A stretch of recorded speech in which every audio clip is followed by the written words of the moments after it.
Very good college baseball game today. When we got to the park around noon today or before, and the wind was howling, you think that a day like today is going to be very difficult.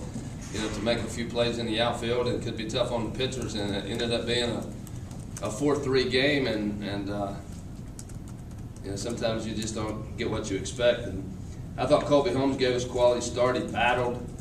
I've seen him a little bit sharper than that, but he didn't walk anybody. He gave up a few hits and had some strikeouts, and Core of the Trail gave Kentucky a good start as well. So once again, our bullpen came up big for us. We were able to piece it together there with Harper, Taylor, and with Matt, and stayed in position to win.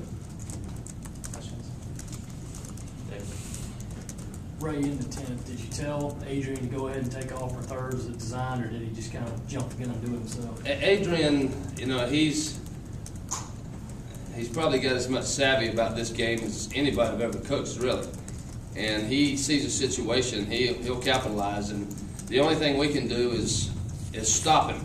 I mean, and if he sees it, it's okay. And we weren't putting a hold on him. But sort of the rule in that situation is you got to be safe. You can't be out. And he did a good job reading. He had a couple pitches to see what he needed to do, and he took off and got it to third base with less than 2 outs. Coach, you had Harrison on deck before Thomas had the walk-off. Was there any thought of maybe pinch hitting Matthews today? Yeah, he and I talked on a couple of occasions in the dugout. Matthews, could go up there. He can get to first base, but the ball's got to be in the outfield. I mean, he can jog down there, but he doesn't give him much of a chance on an infield error or anything like that. He's still going to be out. So there was some consideration. Had Brady walked in that situation, I probably would have hit Deshaun Anderson because he's a little bit quicker. Could have avoided a double play. If he doesn't in the game, then Harrington probably would have swung in that situation. Right, this isn't the first time Brady's had a walk-off hit. He's starting to become kind of that guy. Has it become a situation where you don't really want to see anybody else up there in that kind of situation, Bud Brady? Well, he's got a reputation of being that kind of guy. He seems to have his better at bats when the chips are down. Now, he had one earlier today with an opportunity that they got him, but you're gonna get a battle, and he squared up that ball pretty good. Tough play for the second baseman. Both of the pitchers were making their first ever SEC starts. Were you surprised to see both of those guys come out and pitch so well?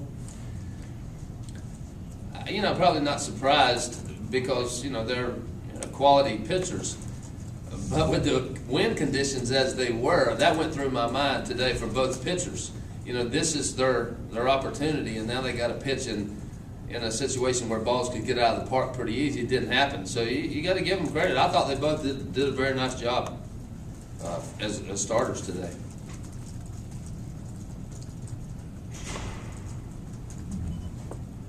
If you had to go to him tomorrow, Ray, could Price feasibly pitch again?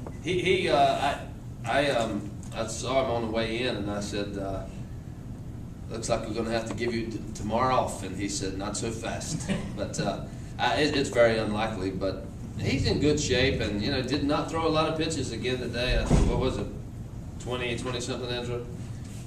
Yeah, 25. Yeah, and so 11 yesterday. But it's unlikely that we'd get him up tomorrow. You never say never, but it's unlikely. Anything else for Coach Tanner? All right, we'll see y'all tomorrow, 1:30.